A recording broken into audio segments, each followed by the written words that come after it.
Salut à tous la team Orwell, Thomas M. Show pour Lyon Fan TV. Très heureux les gars de vous retrouver pour une nouvelle vidéo. J'espère que vous allez bien ce vendredi, That's Good It's Friday. J'espère que vous allez passer un bon week-end pascal. Je fais un très gros coucou à mes amis chrétiens qui ont vécu cette semaine sainte et qui se terminera par le jour de Pâques. Ça sera dimanche, et dimanche c'est jour de match à 13 h. Et comme l'ont dit les Bad Guns dans leur communiqué, c'est sûr que la LFP ne nous aime pas trop. En tout cas, ils nous mettent toujours des matchs pourraves à 13 h. Et en plus, un jour de Pâques, je pense qu'on aurait pu quand même s'éviter peut-être un match à 13 h. Le jour de Pâques, effectivement, je suis d'accord avec eux en ce sens. Et eux ont décidé de boycotter ce match, puisqu'ils resteront sagement en famille autour d'un gigot, c'est ce qu'ils ont dit. Voilà, ils nous invitent d'ailleurs à faire de même. Nous, on ne sera pas au stade. Enfin, moi, j'y suis pas très souvent. Je suis plutôt sur les lives, les amis. Nous, on sera en live, un avant-match, un mi-temps et un débrief. On va essayer quand même de faire ces 9 derniers matchs de la saison, puisque voilà, on va pas vous lâcher en si bon chemin. On est tous ensemble dans la défaite, dans la désillusion un petit peu de ce club, et on continuera quand même à suivre les derniers épisodes de notre équipe, parce que c'est vraiment une série à rebondissements. L'Olympique Lyonnais, c'est le moins qu'on puisse dire. On aurait aimé que ce soit des rebondissements un peu plus positifs, mais c'est comme ça.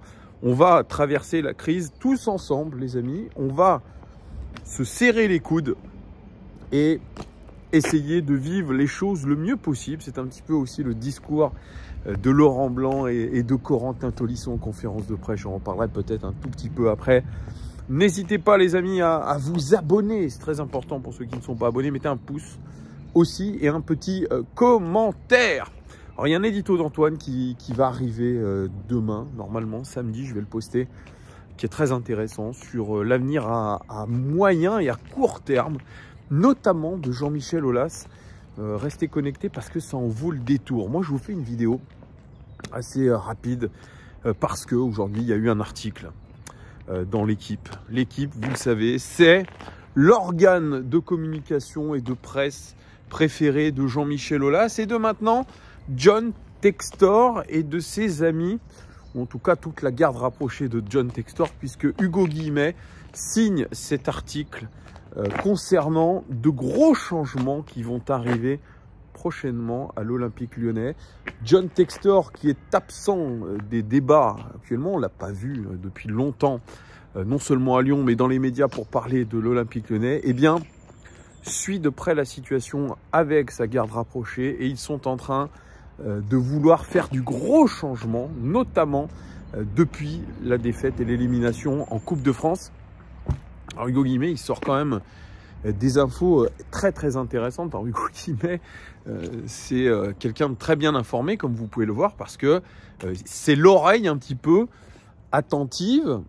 C'est l'oreille, en tout cas, il a les faveurs de l'Olympique Lyonnais pour pouvoir communiquer. Il a aujourd'hui les faveurs de John Textor et sûrement de Eagle Football pour pouvoir avoir des informations, parce que les informations qu'il donne, eh bien, il ne les a pas inventées, il a été les chercher. C'est-à-dire qu'aujourd'hui, il y a un lien qui s'est créé entre le journal L'Équipe et le groupe Eagle Football, John Textor et ses amis. Donc, Hugo Guillemet, maintenant, va avoir de sacrées informations.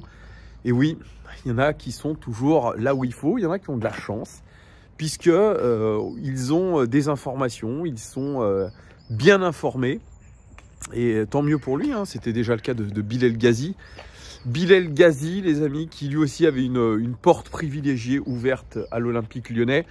Il était aussi journaliste à l'Équipe, et puis l'équipe, le journal L'Équipe l'a licencié parce qu'il aurait, alors j'utilise bien le conditionnel, il aurait eu des activités illégales d'agent de football à côté de son métier de journaliste, et notamment, apparemment, c'est ce qui se disait à l'époque, Ryan Cherki, il gérait les intérêts de Ryan Cherki en même temps qu'il était journaliste et suiveur de l'Olympique Lyonnais pour l'Équipe. Donc depuis, il n'est plus journaliste, et depuis, eh bien, il est agent de Ryan Cherki. Il est surtout dans le clan Kylian Mbappé. Il est l'un des agents de Kylian Mbappé. Donc lui aussi, comme Hugo Guimet, ce sont des gens qui sont toujours au bon endroit, au bon moment, qui arrivent à bien coopter. Bien, tant mieux pour eux. Moi, ce n'est pas mon cas. Je ne suis pas jaloux, hein, parce que ce sont des métiers difficiles, ce sont des activités difficiles. Hein. Tout le monde n'est pas capable de faire ce genre de choses. Grand bien leur face. Mais en tout cas, voilà, c'était pour vous dire que voilà, Hugo Guimet, lui, a des portes d'entrée assez intéressantes maintenant du côté de Eagle Football. Et donc, il a pu avoir ces infos comme quoi John Textor et consorts étaient en train d'essayer de faire du grand chambardement. Et comme le titre l'indique, John Textor est en train de tirer la chasse d'eau dans les toilettes. Il est en train de vouloir créer une toute autre structure, notamment au niveau du recrutement, où probablement un directeur sportif va arriver, c'est-à-dire que l'ami Bruno Chéroux va être obligé de quitter le navire. Ça, on l'avait dit déjà dans plusieurs vidéos. Et puis, donc qui dit directeur sportif, dit aussi un coordinateur sportif autour du recrutement, et puis une cellule de recrutement complètement repensée, notamment avec une cellule data, une cellule scouting, avec un chef du scouting, pour pouvoir un petit peu coller un peu plus à la modernité du football actuel et ce qui se fait dans les grands clubs. John Textor, comme nous l'indique l'article, il n'est pas... En fait, il est... Comment vous dire? Il a déjà effectué ce genre de changement, que ce soit à Molenbeek, que ce soit à Botafogo, où apparemment il aurait viré le directeur sportif. Molenbeek, pareil, il a restructuré tout ça. Et on se dit que, évidemment, avec l'Olympique Lyonnais, qui est aujourd'hui l'un des plus gros, qui est la plus grosse structure du groupe Eagle Football, eh bien, il va s'apprêter à faire des changements drastiques, comme il se fait un petit peu dans les grands clubs rachetés. Je vous rappelle Chelsea, Todd Boehly, il n'a pas attendu longtemps pour mettre tous les mecs qui travaillaient avec lui, toute sa garde rapprochée, puis pour changer les choses. Alors, bien sûr, il a licencié son coach Graham Potter récemment, il a remis Frank Lampard, il y a eu énormément de joueurs achetés. On n'est pas loin de penser à l'Olympique Lyonnais qu'il va se passer la même chose dans les prochains mois. Ça va être très sportif, et notamment le fait que Jean-Michel Aulas va perdre beaucoup de pouvoir sportif. Il risque d'être écarté, et ça je laisse Antoine des Éditos vous en parler un petit peu plus dans le détail, parce que voilà, Jean-Michel Aulas aujourd'hui, il a fait son temps du côté de l'Olympique Lyonnais, et aux yeux de John Textor, il n'a plus la même crédibilité qu'avant. La même chose pour tous ses directeurs généraux adjoints, que ce soit Vincent Ponceau, que ce soit Patrick Idiot, son directeur de cabinet, que ce soit Thierry Sauvage, notamment Florent Delija, peut-être aussi à la communication. Il va y avoir du chambardement, et Jean-Michel Aulas risque de perdre beaucoup de pouvoir, notamment dans le sportif, mais pas que. Et il aurait indiqué à l'équipe Hugo Guimet, puisque voilà, pareil, il réserve ses commentaires à l'équipe, que s'il venait à perdre du crédit sportif, ou en tout cas dans les décisions, eh bien, il partirait de l'Olympique Lyonnais. Lui qui avait dit que si l'OL finissait encore une fois 8e, il aurait démissionné depuis longtemps. La porte de sortie est proche pour Jean-Michel Aulas, sachant qu'un conseil d'administration va se dérouler à Lyon le 23 avril. Ça va barder, les amis, ça va barder, puisqu'on devrait avoir quelques réponses un petit peu plus claires. Alors, que veut faire exactement John Textor? On ne le sait pas réellement. En tout cas, il veut mettre des mecs de chez lui. On a parlé de, alors je ne sais plus les noms, hein, des gens de chez Ineos.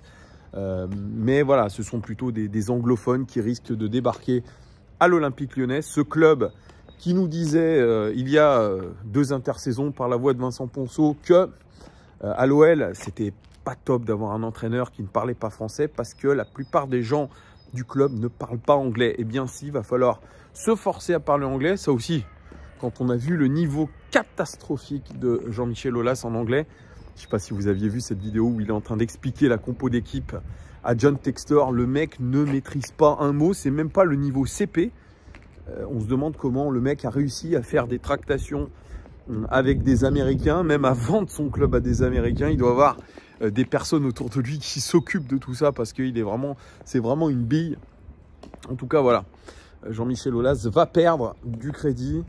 On a déjà perdu auprès de John Textor, et on n'est pas loin, les gones, d'avoir un vrai chambardement. Et c'est ce qu'on demande, parce que Il n'est plus possible aujourd'hui de rester dans la médiocrité, dans l'entre-soi, dans le copinage aussi, parce que tout le monde est copain dans cette structure olympique lyonnais. Tout le monde se défend les uns les autres. Aujourd'hui, on arrive dans l'inconnu pour Jean-Michel Aulas et ses copains.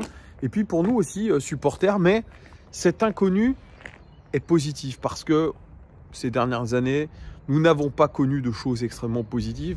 Plus de trophées depuis plus de 11 ans désormais pour l'Olympique lyonnais. Pas de qualification une deuxième année consécutive en Coupe d'Europe. Des prestations indignes. Un non-respect des supporters. Ça, je le répète et je le répéterai. L'Olympique lyonnais bénéficie, je crois, peut-être d'un vivier unique de supporters en France, en Europe. Et ils s'en désintéressent, ils s'en lavent les mains, ils nous crachent dessus, ils nous pissent dessus à longueur de temps. Et le discours que j'ai vu aujourd'hui en conférence de presse de Laurent Blanc et de Corentin Tolisso me montre encore plus que ces gens-là sont déconnectés non seulement de la réalité de terrain, de la réalité de leur relation avec les supporters, de la relation du club et des supporters, et surtout de la gravité de ce qu'on vit. Gravité toute proportion gardée, évidemment, puisque c'est que du football, je le rappelle. Mais quand même, en termes footballistiques, c'est d'une gravité sans nom. Laurent Blanc, empêtré dans ces éléments de langage que lui a écrit sur un bout de papier Pierre Bidault, le chef de presse de l'Olympique lyonnais, qui griffonne des éléments de langage dignes de politique de bas étage. Voilà. Écoutez, on en a marre d'entendre le... Oui, on va essayer de bien finir la saison. Moi, je joue les matchs. Je prépare les mecs pour gagner les matchs. Il nous reste 9 matchs. Je serais très déçu si les joueurs ne jouaient pas à fond. Mais qui, aujourd'hui, peut entendre ce discours-là? Comme le discours de Corentin Tolisso. Oui, on est déçu. On a pris un coup sur la tête. C'est sûr, on n'a pas fait les choses bien. Mais voilà, la Coupe d'Europe, ça reste possible avec le championnat. Mais aujourd'hui... Qui, dans une situation de crise, communique comme ça? Personne. Je ne vais pas faire de la politique aujourd'hui nationale, mais vous avez un exemple avec ce qui se fait dans le pays actuellement, de la communication politique. Faites le comparatif avec ce que fait l'Olympique lyonnais et vous aurez la médiocrité incarnée.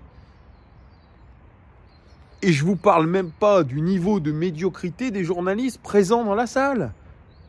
Les mecs incapables de poser des bonnes questions. Incapables de préciser leurs questions. Même Laurent Blanc dit, mais précisez votre question. Dites clairement que Aouar et Dembélé font plus partie du projet. Nanana. Non, le mec ne l'a même pas dit. Parce qu'ils sont sûrement briefés par Pierre Bidault, le chef de presse. Il y a tel sujet à pas mettre tel sujet à pas parler. Vous devez parler que de ça. Pierre Bidault, d'ailleurs, reste dans les salles de conférences de presse.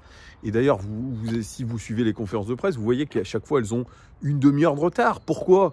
Eh bien parce qu'il les prépare, il les briefe. Mais sincèrement, Laurent Blanc, son discours n'est pas du tout en rapport avec son body language. Le mec a abandonné, a lâché. Il le dit lui-même d'ailleurs, hein, il ne sait même pas s'il sera là la saison prochaine. Voilà. Et vu ce que nous prépare Eagle Football et les catastrophiques matchs qui vont arriver, ces 9 derniers matchs, je peux vous dire que Laurent Blanc, il n'y sera plus. Il n'y sera plus. Et tant mieux. Ce n'est plus aujourd'hui l'homme de la situation. Il fait partie de l'échec. Il dit en gros, ouais, moi je suis arrivé à l'OL, je savais que ça allait être la mission échec. Bah, finalement, comme le disait Antoine des Éditos. Oui, bah, si c'était la mission échec, il ne fallait pas venir. Donc tu t'es planté.